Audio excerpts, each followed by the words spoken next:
It was shocking that they would go from trying to figure out who has to do what to implementing this for the Americans watching, Canada's version of martial law for some parking infractions. Our media is all fake PR press releases at this point, trying to promulgate this fiction and sell it to people.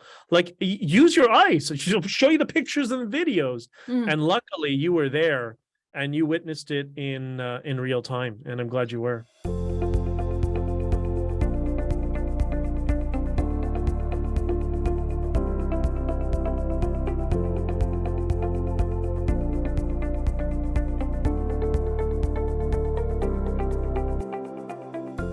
Like I said, I mean, I just didn't anticipate just how incredible it would be, and I'm glad that I was there. You know, right place at the right time, to be honest with you. You know, and it just so happened that I live blocks away from where it all went down. So, okay, so when you were living blocks away, I was sleeping in downtown Ottawa in the Sheraton Hotel. You were sleeping in downtown Ottawa in the Sheraton Hotel. The first night is when everybody was coming in, the first couple of days. So you would hear honking, you know, during the day. There was some honking at night closer to the Parliament buildings. And then it trailed off. By the time that the night that I broke my ankle, I was in the middle of the street in front of the Arc Hotel, like in complete silence, in the middle of a road that was completely empty, full of ice, no honking, no people, no nothing. Is that kind of the experience that you had? Yeah, the first weekend, honestly, there was a lot of honking, and I live in the Byward Market, so the trucks were also parked on my street and on Rideau Street, and so that first weekend, you know, I even just remember returning home after the press conference at the Swiss Hotel. There was a lot of honking going on. But then that really lasted for like 4 or 5 days, maybe no more than that, and then it stopped. The rest of the time, I couldn't hear anything. The only time you heard honking was when you went to the heart of the protests, right in front of Parliament Hill, and you had these big, exactly, and that's when, you know, they would, just to get people, you know, motivated and inspired, the trucks would honk a bit, but again, it would last for a couple of minutes and then stop. And certainly it didn't go all the way into the night. Now, people who live in Centertown, I know people who live right in Kent Street. A good friend of mine who, I don't think you've met him, but you know, he and his wife live right on Kent Street.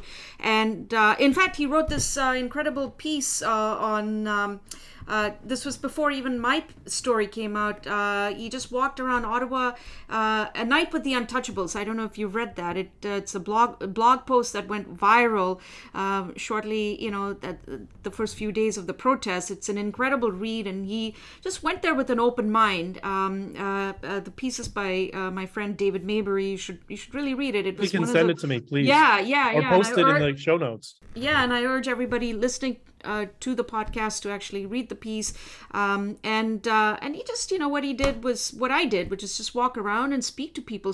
He spoke to some of the truckers, and this was quite the opposite of what the mainstream media had been reporting. So, and as far as the noise is concerned, I mean, he's told me many, many times, look, I live right here. I mean, I saw the trucks parked right outside my building, and it was nothing like what these people are describing.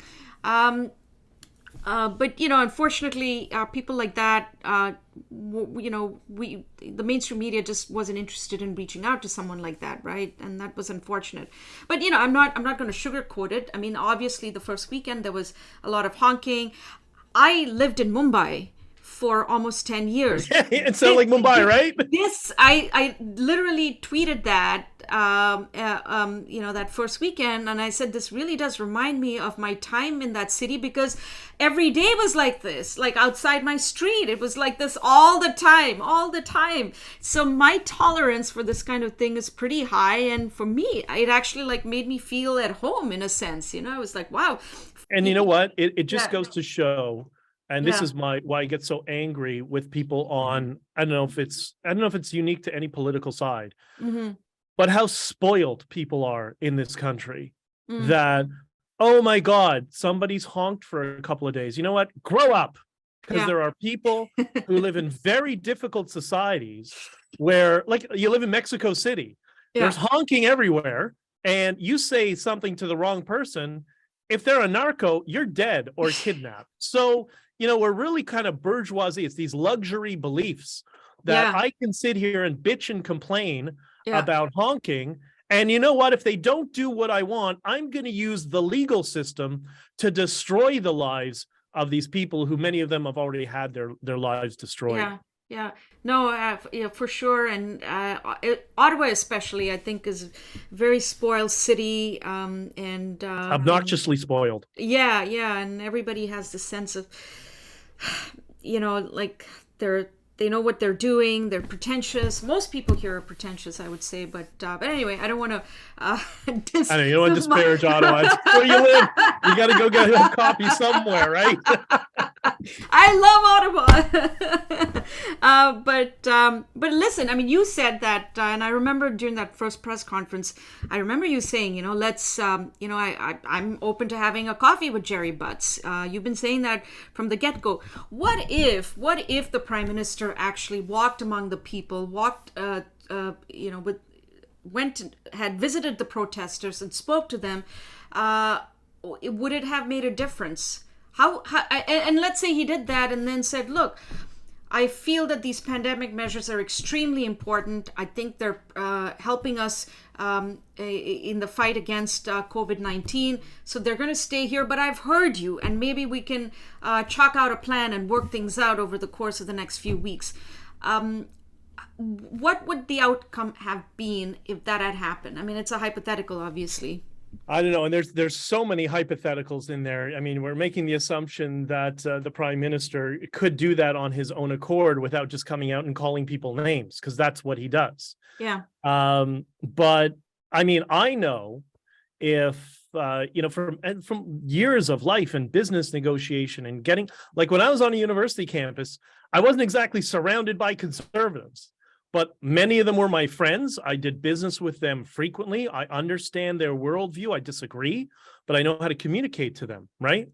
Mm-hmm. So I think that him coming out and being, I don't know, a leader and doing what politicians are supposed to do and talk to people probably would have been a good start, right? It probably would have helped with a lot of the division that we have in the country right now. And that's the problem. They're all entitled. They don't understand. They are public servants. They're the servants, not the other way around. And if there was a little bit of humility amongst the political class, which is what that would require, which is why you hope that it would happen, but he only does that amongst people he knows, apparently. But if there was a little bit of humility to come out and say, the measures are very important. This is why, but we can put together a plan and a timeline and whatever. I know a lot of people would say, yeah, don't trust them or whatever. Like, okay, but you got to give them the benefit of the doubt. That's what negotiation is. Everybody's got to compromise, right? Mm-hmm. So of course they come and talk, and like we had no roadmap. We had nothing. Everything was just going to get increasingly totalitarian. And there was no end in sight. Like, a little thing in psychology that you see that's playing out today in urban planning. I saw this all the time. This when these studies were coming up. When you're driving in your car, you're coming up to a light that's green. It's going to be turning red. What is very common in cities around the world? They have counters, and it shows, 20 seconds left, 18 seconds, whatever. The reason they do that is that reduces anxiety amongst drivers because they can better anticipate when they have to prepare, right? That's all we wanted, some sort of anticipation of, okay, you've done this for 2 years. You've destroyed Alberta's economy. Hey, when's this going to stop, right? How about giving us a timeline? How about talking to us, doing something? But they're so incompetent that they're dangerous because they didn't even have the skill set required to engage in a conversation with people who may disagree with them. That's why I genuinely tried to communicate, come for coffee, not to be adversarial, just come We'll protect you from anybody who gets upset. Just come talk to us. That's what the country needs right now. It needs right and left and progressive and conservative or liberal, however, whatever labels you want to smack onto people, which I don't particularly like these labels, but we need to start to come together and talk. We've just been through 2 years of decimating our economy and destroying people's lives. Some of us need some help, and some of us who live in Ottawa can actually help them if you listen to them. But the fact that they didn't even have the humility to listen made things so much worse. And I think that's why Justin Trudeau's reputation around the world is permanently damaged beyond repair.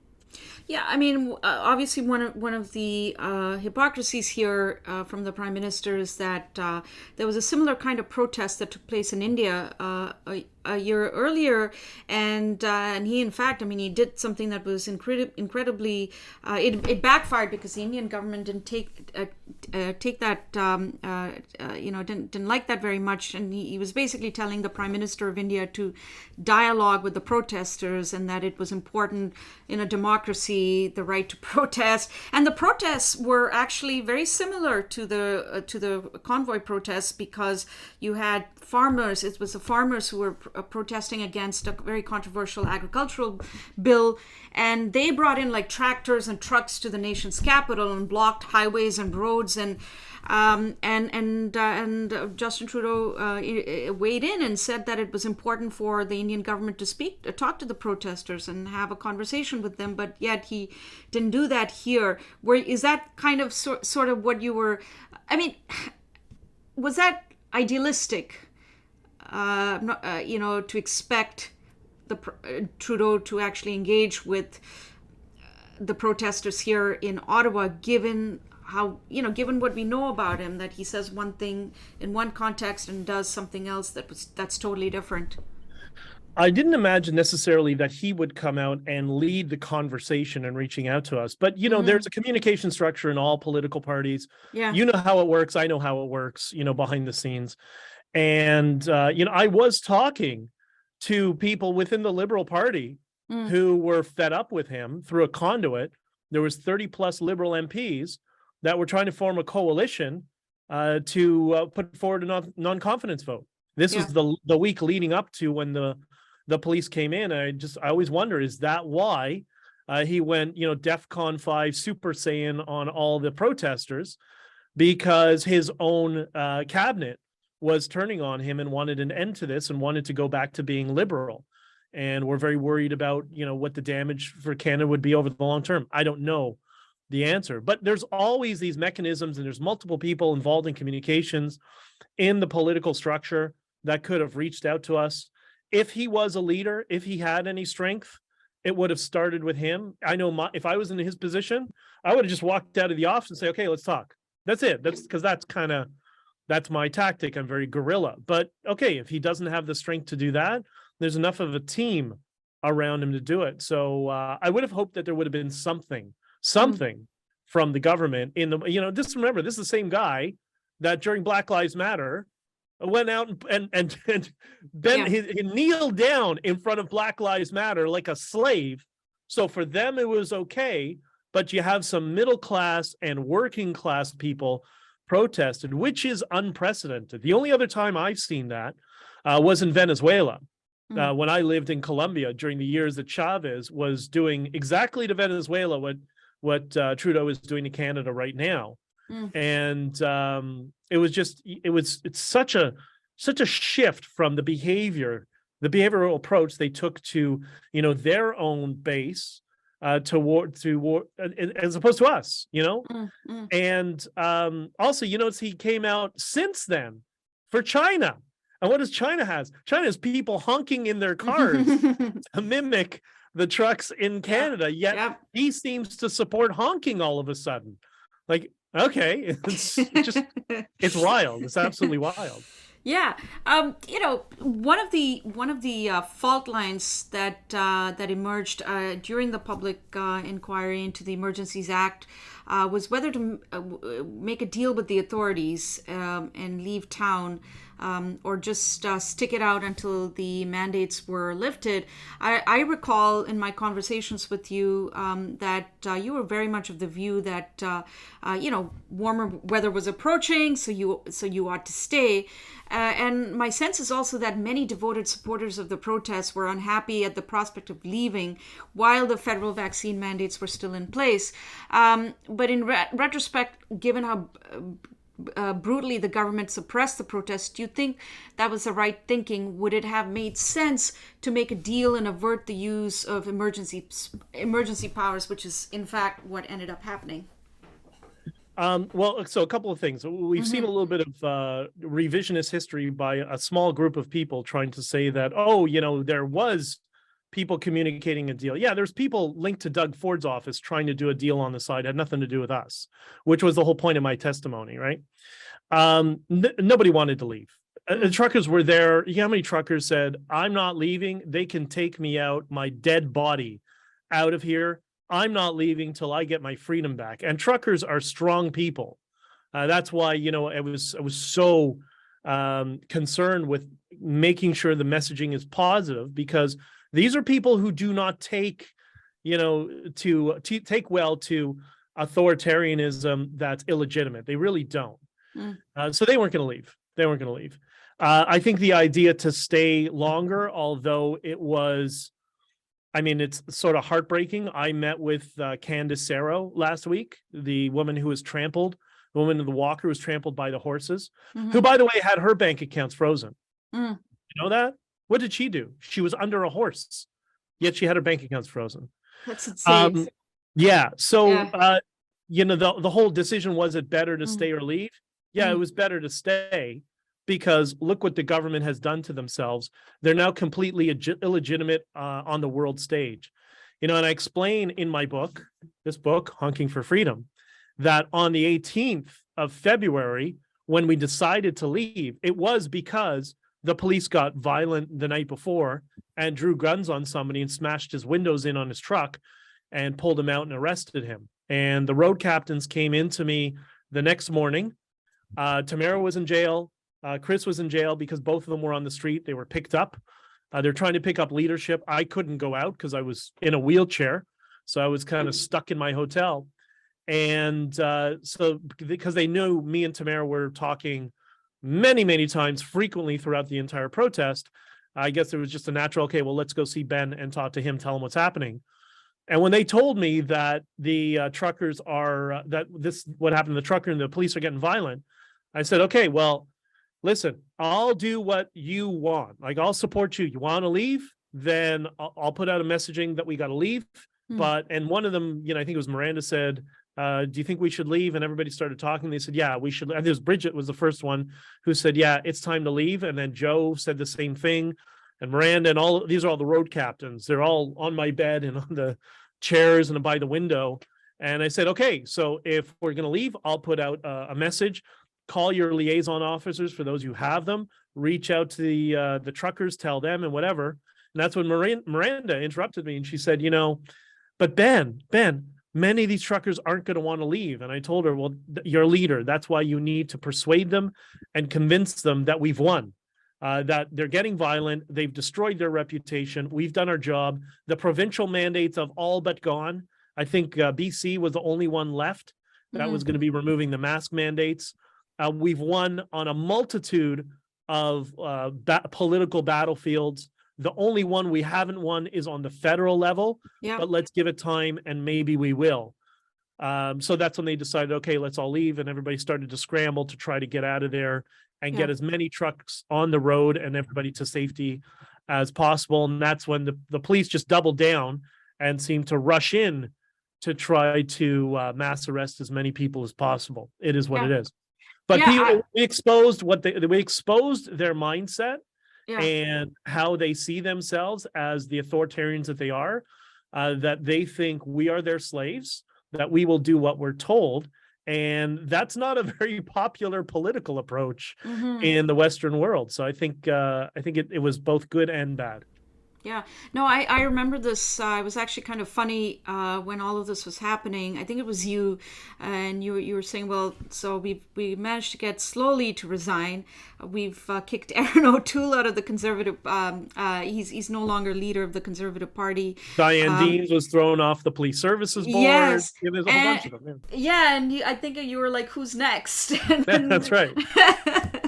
And but that's the thing, right? I mean, you guys did have an impact, unfortunately not on the federal vaccine mandate, but you at least got people talking about it. I think that was very, very important. There were some polls that came out during the protests, which were kind of like, I think it's important to have these conversations about these mandates. Have they done more harm than good? And at least you got people talking. But there's no question in my mind that the protests actually, no government is going to give you credit for it. And one more asterisk too. Yeah. What I think made it even worse for them on their side is people connected to the Liberal Party. We know exactly how they are connected to the Liberal Party. Launched this class action lawfare harassment suit against us, which has not yet been certified, which is now up to $450 million. So what do you want? You want us to come and hang out and, oh, here's a $400 million lawsuit. Okay, well, now we're going to stay, right? Like, you wanted us to leave. Now we're definitely not leaving. You know what I mean? Like, every stupid decision they could make, they made. Every possible one. Right. Yeah. Well, speaking of stupid decisions, the pandemic restrictions, such as lockdowns and vaccine mandates, do you think that these are this crazy stuff is finally behind us? Because we now know what's been happening in China. I'm already seeing tweets from the usual suspects saying that because of the high case count in China, we should do something. And obviously common sense tells us, it was because of their zero COVID policy. So no one has immunity, but I get the sense that our fear-mongering experts would like some mandates to be brought back. What's your sense of this? Do you think the Canadian public is now so fed up with restrictions that it would be political suicide for any government to reintroduce them? I think this is, and this may be an odd way of looking at it, I think this is when you're going to see the power and the importance of what Elon Musk has just done. Because as well as I do, the political class and the media class were obsessed with deferring their decisions and seeing how the sentiments of the general public utilizing Twitter. That's what's dictating so much of our media and our public discourse right now. And one of the things Elon has done already in the short time that he's been there, he's been purging so many of the bots. And maybe because I have a little bit of a knowledge of programming and background, like I can see the bots when they were popping up. That's why when they were attacking Tamara's account or my account, I could tell because there's unique identifiers from a burner and bot account. And I think the fact that he's quashed a large part of that on the Twitter platform and will continue to do so. Yes, there's only 300 million people on Twitter, but the people who are there matter because they're connected to media and politics, and they're not going to have the same leverage and power that they had leading into these lockdowns. That's why you're seeing so many people came back on, and now there's actually pushback against that sort of narrative on that platform that didn't exist in the past. And something else I remember many years ago that stuck in the back of my head, apparently everything you tweet on Twitter gets saved in the Library of Congress in the United States. I'm not sure why. I'm not sure the relevancy, why that deal was made, but there is some political significance to that platform that is hugely significant. So the fact that we're all able now to push back and say no, I think it's going to be a lot more difficult to infuse narrative poisoning amongst people to say that these are all the numbers, and if you talk about it, then you're a racist and a bigot and a white supremacist, and do as we say or else sort of thing. I think that period has gone in terms of our digital communication structure. So it's going to be very difficult for the political class to sell this again, especially now that there's people, like I have friends who are liberals who are not supportive of the convoy, didn't talk to me, during that period, not liberal party people, but just more liberal minded people. And you know what they're doing now? They're reading this book, and they're reading all the positive stories in this book, that it's not all negative. It's all of us coming together. Right. And it's helping to wake people up to realize, you know what? Yeah, maybe I think people who are against the COVID vaccine are crazy. But you know what? That's their business. You do you, I do me. And if we do that, we'll get along better in the future. And I think that's what's going to change things. I think the political class and the media class just took a major swipe in the amount of influence they have by having that platform being taken away from them. Yeah. Well, let's turn to the public hearings, inquiry into the Emergencies Act. What do you think you learned from the hearings? You testified, and I also happen to think that Trudeau performed extremely well on the last day of the hearings, and he was obviously well rehearsed and well briefed. But what did you think ultimately? And if you were a betting man, what do you think Justice Rouleau is likely to decide? I think, from my perspective, Justice Rouleau was the first person to preside over a commission under this legislation. Okay. And I think that's why he was granting a lot of leeway. In my case, I had to submit a late application for standing because I wasn't told by certain people about the whole process. And that late application was denied. And boy, it would have been much worse. If I had my lawyer able to cross-examine people, it would have been a lot different, because I wasn't towing any political party narrative there, which is why my people are attacking me, because my perspective was what I experienced and the truth. Okay, fine. But other than the fact that Justice Rouleau denied my late application for standing, and he wouldn't know, and there were 20 groups with standing, and supposedly only one of the 20 was not representing the government, although that's disputed because some were the government of Saskatchewan and whatever. I think the first thing is I see from people on the conservative side that, well, Justice Rouleau was a liberal, he donated to the Liberals, was appointed by the Liberals. And I said, my response to that is yes, but all points in life are nuanced. Things aren't so binary. He was appointed by Paul Martin. And I know from my communications during the convoy, there's a significant amount of friction between the Trudeau Liberals and the Paul Martin, Chrétien type Liberals. They don't like each other at all, especially with what's gone on. So, and the second thing is, Justice Rouleau is, I believe, he's on the Court of Appeals. So he's highly regarded. He's at the tail end of his career. And he has a commission named after him. So this is going to be his legacy. So to those of us in the analog world, okay, it's no big deal. But if you're in the legal world, this is as prestigious as they come. And I don't think that Justice Rouleau is going to sacrifice his legacy just to protect a political party that's only current now. There will be a time where we're beyond Justin Trudeau and we will all laugh at him. I don't think he's going to stake his reputation on it. I think that's also why he granted leeway. I think he was very fair. He allowed me to get my my counsel, Jim Karahalios, to lead some questions. We found a little loophole, thank God to Jim's attention to detail. Found a little loophole that I could get a few minutes of leading questions from my counsel. And Justice Rouleau, to his credit, he said, well, yeah, that's the rule. I'm not going to be the bad guy here. I'm going to let people talk as much as I think is necessary. Yeah. Now, what's the outcome of the report going to be? I think it's going to be what we all see in Canadian government throughout our history. It's going to be truckers bad, government bad, don't do it again. Here's recommendations to the legislation, and we move on. I think, people are saying, well, is there going to be any negative repercussions to the government and Justin Trudeau? And I think there might be one scenario where that happens. If Justice Rouleau comes forward and puts in his report that Justin Trudeau went well beyond what was legally, like he didn't meet the test for the Emergency Measures Act, and the CBC is forced to report that Justin Trudeau took this authoritarian, they won't use that word, but if they have to paint Justin Trudeau in a negative light, I think you're going to see the NDP bounce.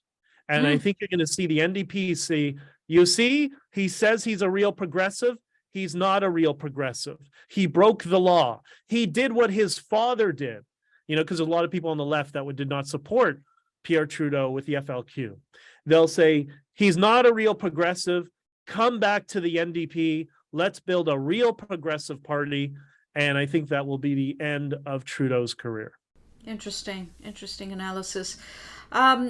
So, I don't know if you've heard of rumors that the protesters might return to Ottawa in the new year. And I suspect the authorities will be better prepared this time. Do you think that, given that many of these restrictions are mostly gone at this point, does it make sense to return to Ottawa and risk another confrontation with the authorities? Haven't these goals already been accomplished in a sense? Well, that's my argument. What are you processing? You don't like Trudeau? Okay, well, you're going to have an election probably in the spring anyways. Okay. And I thought there would be an election before the end of the year. I put on my Substack, bjdichter.substack.com, by the way. Okay, maybe I'm off by a season, but I think we're going to have an election in the spring. One of the many problems we had in Ottawa, and there was constant problems. Like when you mentioned that piece, I'm still catching up on YouTube videos covering the convoy. I did not have a spare second to my life during this. There was no shortage of egos there, and there was no shortage of people who just wanted to be famous or people who wanted access to millions of dollars. It was not ours. It's for the convoy and all the convoy's expenses and all that sort of stuff. And I think that's what you're seeing. And you're seeing part of that is, people want to relive the experience, I think is another big thing, that this was a momentous occasion in Canadian history.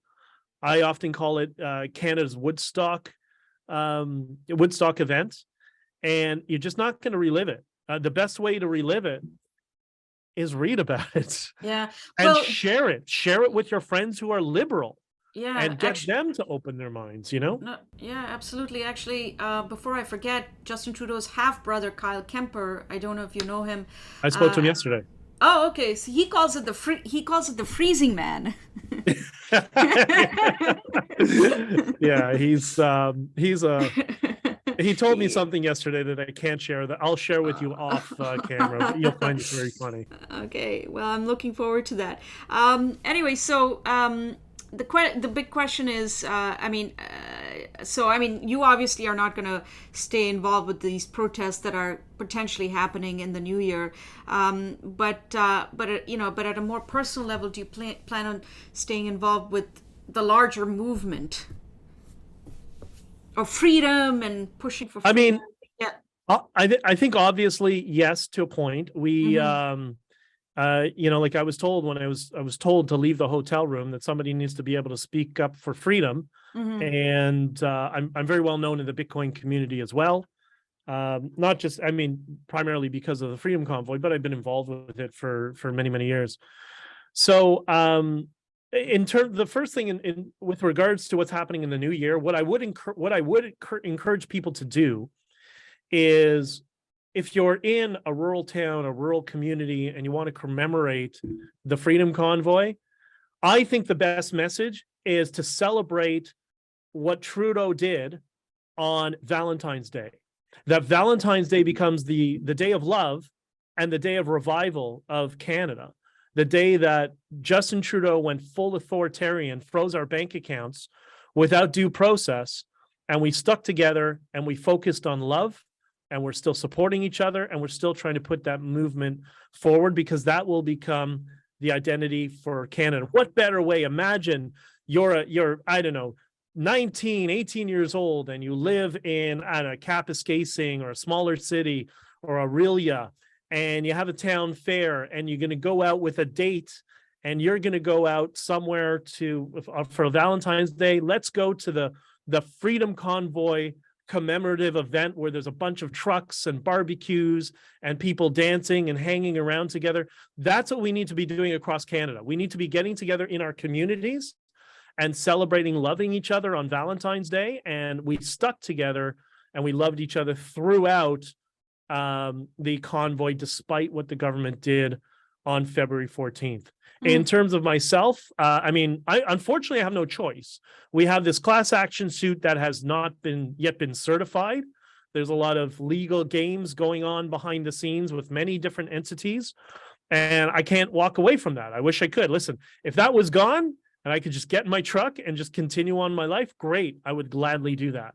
But unfortunately, they're forcing me into a position where I have to keep, opening up my big mouth, because they're not stopping. They're continuing to try to oppress us, utilizing the legal system. So because of that, I'm not going anywhere. And the next step was to release this book, honkingforfreedom.com.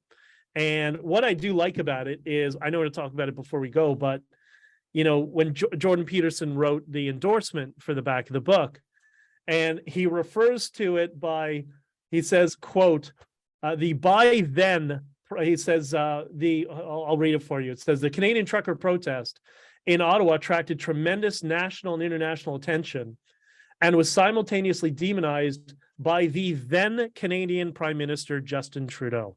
And I think that's a very important thing to remember. And I mentioned that to Jordan when we were talking. I said, I want this to be an archive for the future, for when people want to know what happened during this period, that they'll get as factual a story as possible here. And I love when he said, the then Prime Minister, Justin Trudeau. And that's a sign of hope that we're going to get beyond the blackface era of Canadian politics. Well, on that hopeful note, and with Jordan Peterson as our ending, I'd like to thank you for coming on my show, Ben, and it's been a real pleasure. I'm so glad I was invited to that first press conference, because that really helped me see the protests.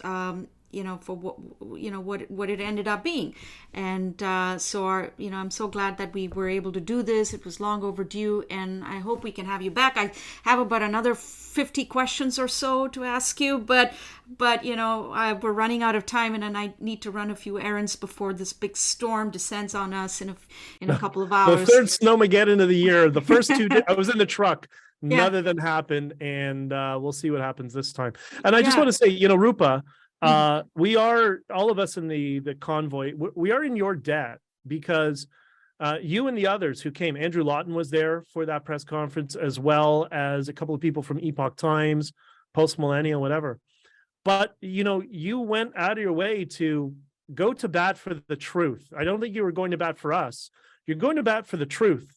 And, you penned that article to put out in the National Post, to show people, no, this is what's actually happening. And that was also a major contribution for us, that, thank God, my idea of, I need to get somebody in the legacy media who's honest.